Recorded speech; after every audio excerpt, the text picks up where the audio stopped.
Bonjour et bienvenue dans cette vidéo où nous allons voir ensemble comment configurer votre appareil photo Sony avec les paramètres de base indispensables pour bien débuter avec votre boîtier. Alors, si vous cherchez comment régler et vous y retrouver dans les menus des boîtiers Sony, vous êtes au bon endroit. Point important, nous allons voir dans cette vidéo les réglages concernant la dernière architecture des menus Sony, ressemblant à ceci. Pour rappel, cette nouvelle architecture est présente dans tous les boîtiers Sony Alpha depuis la fin des années 2020 avec l'arrivée de l'Alpha 7S3 et qui s'est généralisée depuis sur tous les nouveaux boîtiers comme par exemple l'Alpha 7 IV, l'Alpha 7 R5 ou bien encore l'Alpha 7 C2. Au sein de cette vidéo, nous allons aborder trois thèmes. Tout d'abord, nous allons voir la structure des menus et comment ils se décomposent. Ensuite, nous allons voir comment gérer les paramètres généraux du boîtier. Et enfin, nous terminerons sur les réglages de personnalisation de votre boîtier en fonction de vos attentes. Allez, sans plus attendre, je vous propose de balayer ensemble les menus via les différents onglets pour mieux comprendre comment ils sont organisés. Le premier onglet, tout d'abord, représente une étoile, permet de créer son propre menu personnalisé. Je vous rassure, nous y reviendrons plus tard dans la vidéo pour vous montrer les possibilités. Sur certains boîtiers récents, vous aurez l'icône d'une maison en dessous de l'étoile nommée Principale, qui, comme son nom l'indique, vous montrera visuellement tous vos réglages sélectionnés à l'instant T. Vous allez voir à quel temps de pause vous travaillez, quelle ouverture vous êtes, quelle valeur ISO vous travaillez, voir aussi vos réglages de qualité d'image sélectionnés. Bref, vous verrez toutes vos informations essentielles en un clin d'œil à un seul et même endroit. Le deuxième icône rouge représentant un appareil photo ou une caméra regroupe tout ce qui va concerner les réglages de prise de vue. Il sera différent en fonction de vos réglages de barillet si vous êtes en mode photo ou vidéo. Le menu va s'adapter à votre choix.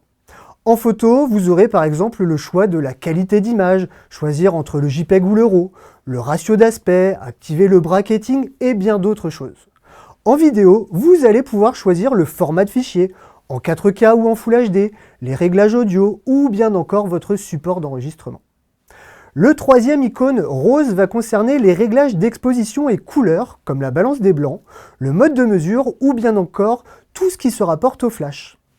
Le quatrième icône violet concerne pour sa part tous les réglages de mise au point avec le choix d'autofocus, de zone de mise au point, de détection de l'œil. Le cinquième icône bleu se rapporte lui aux possibilités de lecture de contenu comme rogner ou pivoter les images ou bien encore leur donner une notation. Tout ce que je peux faire au moment du visionnage de mes images. Le sixième icône vert va lui regrouper les réglages réseau du boîtier pour se connecter à un smartphone ou à un PC. Et le septième et dernier icône jaune représentant une boîte à outils va nous intéresser fortement durant cette vidéo car il touche à la personnalisation des réglages du boîtier, le réglage des touches customisables.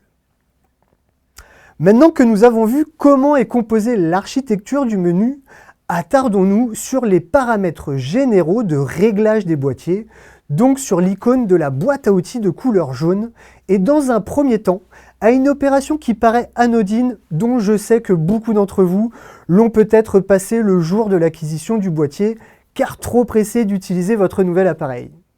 Je veux parler ici du réglage de la date et de l'heure. Il sera utile, voire indispensable, si vous souhaitez retrouver facilement vos photos transférées sur votre logiciel de retouche photo ou sur votre smartphone ou bien encore sur votre tablette. Pour cela, allez sur l'icône jaune « Boîte à outils », puis sur la première ligne, sélectionnez « Zone et date » et enfin choisir « Réglage zone, date et heure ». Deuxième point, un autre réglage utile s'il vous est déjà arrivé de ne pas voir votre photo sur l'écran arrière de l'appareil à cause des reflets. Il faut savoir que sur l'ensemble des boîtiers Sony, vous pouvez booster la luminosité de l'écran sans impacter le résultat de votre photo, je vous rassure. Pour cela, sur l'icône jaune, allez sur la ligne viseur et écran, puis choisissez la ligne luminosité de l'écran et passez-la de manuel à temps ensoleillé. Si l'on reste sur les réglages possibles de l'écran, mais qui s'appliquent aussi au viseur, Débutant comme confirmé, vous serez peut-être content d'avoir une assistance visuelle de cadrage de vos photos. Pour ce faire, vous pouvez faire intervenir une règle de tiers ou pour faciliter votre cadrage en allant sur le deuxième onglet de couleur rouge, prise de vue. Puis sur la dernière ligne de cet onglet qui est affichage de prise de vue, il vous suffit ensuite de mettre affichage quadrillage sur on. Et ensuite choisir le type de quadrillage disponible sur la ligne du dessous. Si vous souhaitez être discret, vous pouvez désactiver les bruits de bip électronique lors de la confirmation de mise au point par exemple. Pour cela, allez sur l'icône jaune de la boîte à outils, puis sur la ligne Options du son. Lorsque vous allez valider cette ligne, vous allez voir apparaître une ligne s'appelant Signal sonore. Basculez-la sur Off et fini les bruits gênants de mise au point dans la rue, musée ou encore dans une église. Et si vous souhaitez être encore plus discret, en plus des bruits électroniques de mise au point, vous allez aussi pouvoir annuler les bruits de déclenchement liés à l'obturateur mécanique en allant sur l'onglet rouge, prise de vue, puis aller sur la ligne obturateur silencieux. Apparaît alors une ligne réglage du mode silencieux. Validez-la et il ne vous reste plus qu'à passer le mode silencieux en mode on. Allez, voyons maintenant comment activer la fonction anti-poussière. Très pratique quand vous souhaitez éviter d'avoir des poussières sur votre capteur lorsque vous changez d'optique. Pour cela, vous allez pouvoir fermer l'obturateur lorsque vous éteignez votre boîtier. Pour l'activer, cela se situe toujours sur l'onglet jaune de réglage. Allez sur la dernière ligne option de réglage, validez, puis allez sur la ligne fonction anti-poussière. Validez encore une fois et allez sur la dernière ligne obturateur lors de la mise hors tension et mettez-la en on. Un message de précaution va apparaître indiquant bien qu'il ne faut pas toucher à l'obturateur pour éviter de l'endommager. Voilà, votre capteur est protégé des poussières lors de vos futurs changements d'optique. Attention, ce réglage n'est effectif que si vous êtes en déclenchement avec obturateur mécanique. Si vous êtes sur un obturateur électronique, le rideau ne se baissera pas, mais il existe une solution pour forcer la fermeture de l'obturateur, même en mode électronique. Pour cela, allez sur l'icône rouge prise de vue. Vous allez sur la ligne obturateur silencieux, puis sur la première ligne réglage mode silencieux, puis sur réglage fonction cible, et enfin choisir la ligne obturateur hors tension et switcher sur la fonction pas la cible. Je sais, ce n'est pas évident à trouver et c'est pour cela d'ailleurs que je suis là, pour vous donner cette astuce. Et voilà, maintenant votre capteur sera protégé dans n'importe quelle circonstance. Voyons maintenant le réglage de la qualité d'image. Ici, nous allons voir comment choisir la qualité de votre photo, si vous voulez shooter en RAW pour retoucher vos photos, en JPEG ou bien les deux à la fois. Il faut pour cela aller sur l'onglet rouge qualité d'image, puis sur réglage qualité d'image et vous allez pouvoir choisir le format du fichier, c'est-à-dire RAW, JPEG ou les deux. Vous allez aussi pouvoir préciser la qualité de compression du JPEG. Je vous conseille de la mettre en extra fine pour une photo compressée plus qualitative et pas beaucoup plus lourd qu'un JPEG traditionnel.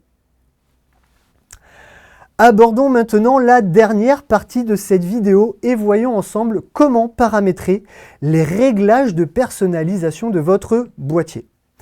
Pour débuter cette partie, nous allons voir comment créer votre propre menu sur votre appareil. En effet, aujourd'hui, sur les boîtiers Sony, nous n'avons plus besoin d'apprendre par cœur ce que le fabricant voulait nous imposer dans la manière de penser et d'agir dans ces menus. Ici, vous allez pouvoir créer votre propre menu en fonction de vos besoins pour faciliter l'accès aux fonctions d'usage récurrentes et vous allez voir, c'est extrêmement simple. Pour cela, allez sur le premier onglet gris avec le symbole d'une étoile. Vous voyez « Réglages mon menu » apparaître. Allez sur la droite, sur la ligne « Ajouter un élément » et il ne vous reste qu'à choisir ce que vous allez vouloir faire apparaître dans votre menu. Pour l'exemple, je veux dans mon menu perso avoir le réglage qualité d'image. Il vous suffit d'aller sur la ligne la concernant, la valider et il ne vous reste plus qu'à ajouter l'élément sélectionné dans l'une des 6 pages de menu personnalisables disponibles, comme vous pouvez le voir. Si vous voulez rajouter une deuxième ligne, toujours pour l'exemple, je veux voir mon raccourci Pour formater ma carte de mémoire, il me suffit juste de revalider Réglages mon menu, puis de choisir Ajouter un élément, aller sur ma ligne Support, choisir Formater. Une fois validé et ajouté quand vous retournez sur l'onglet gris, une ligne Mon menu 1 est apparue avec les réglages que vous avez sélectionnés. Voyons maintenant comment paramétrer les touches personnalisables de votre boîtier, c'est-à-dire les touches nommées C1, C2, C3, C4 en fonction de vos boîtiers qui vont vous faciliter et gagner en efficacité lors de vos prises de vue. Attention, le nombre de touches personnalisables peut varier en fonction de la référence de votre appareil photo. Pour customiser vos touches, il vous suffit d'aller sur l'icône jaune de réglage, puis d'aller sur la ligne Personnalisation manipulation. Une fois validé, vous allez voir que vous pouvez personnaliser les touches lorsque vous êtes en mode photo sur la première ligne, mais vous allez pouvoir leur donner d'autres fonctions si vous êtes en mode vidéo sur la deuxième ligne, et vous pourrez leur donner encore une autre fonction si vous êtes en lecture. Pour l'exemple, je vais personnaliser une touche en photo. Je vais donc sur la ligne Réglage touche perso avec le pictogramme de l'appareil photo. Je valide et là c'est encore une fois très simple, puisqu'un visuel du boîtier et des boutons que vous voulez personnaliser apparaît. Vous n'avez plus qu'à choisir là ou les touches que vous voulez personnaliser et le tour est joué. Par exemple, je vais choisir de personnaliser la touche C2 sur mon Alpha 7 IV. Je descends jusqu'à trouver le bon visuel, je valide, je vais ensuite sur la ligne Bouton personnalisé 2, je valide avec le joystick et il ne me reste plus qu'à choisir quelle fonction je veux lui attribuer, par exemple ma zone de mise au point. Et en appuyant maintenant sur la touche C2, j'ai un accès rapide au réglage de ma zone de mise au point. Comme pour les touches personnalisables, vous ne le savez peut-être pas, mais vous pouvez personnaliser aussi le menu se rapportant au raccourci de la touche FN à l'arrière de votre boîtier. Cela peut s'avérer très pratique car vous allez pouvoir mettre les 12 fonctions que vous souhaitez ou que vous utilisez le plus en accès rapide. Pour cela, comme pour la personnalisation des touches, nous allons rester sur l'onglet jaune Réglages. Sur la même ligne Personnalisation de manipulation, mais nous allons aller sur la ligne Réglages menu FN. Et là, encore une fois, cela va être très simple. Grâce au visuel qui apparaît à l'écran, vous n'avez qu'à sélectionner l'icône de réglage que vous souhaitez modifier et choisir son remplaçant dans le menu. Dernière astuce à vous donner pour toutes les personnes qui souhaitent mémoriser les réglages de prise de vue qui correspondent au mode 1, 2, 3 visible sur le haut du barillet. Tout d'abord, avant de faire ce réglage, il est obligatoire d'avoir une carte mémoire dans votre boîtier. Ensuite, faites vos réglages comme si vous alliez shooter. Une fois qu'ils sont faits, allez sur l'onglet rouge Prise de vue, puis la ligne Mode de prise de vue et enfin la ligne MR Sélection Support.